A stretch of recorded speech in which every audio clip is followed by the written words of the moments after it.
రారా తమ్ముడు, బాగున్నావారా? బాగున్నానే, మీరు బాగున్నారా? బాగున్నాం రా. రారా, ఇక్కడ కూర్చోరా. లేదన్నయ్య, బయట కొంచెం పని ఉంది. నేను మొన్న పంపించిన డబ్బులు ఇస్తావన్నయ్య, పిల్లలకు స్కూల్ ఫీజు కట్టాలి. పైసలు లేకుండా నీ పిల్లలకు ప్రైవేట్ స్కూల్ ఎందుకురా? తీసుకెళ్ళి గవర్నమెంట్లో జాయిన్ చెప్పి నీకు ఇచ్చే డబ్బులు నాకు ఉన్నప్పుడు ఇస్తలే. నువ్వు బయట గేట్ దగ్గరికి వేసేళ్ళు.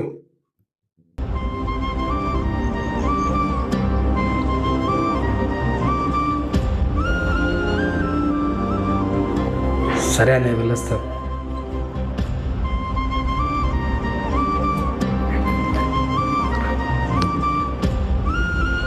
మీ పిల్లల రేపు వచ్చి కట్టండి సార్. డబ్బులు పంపించే ముందు ఒకసారి ఆలోచించండి. నువ్వెళ్ళి నాకు చెప్పేది, లోపలికెళ్ళు. డబ్బు ఒక్కోసారి బంధాలను కలుపుతుంది, అదే డబ్బు బంధాలను విడగొడుతుంది. డబ్బు నిన్ను రోడ్డున పడకుండా చేస్తుంది,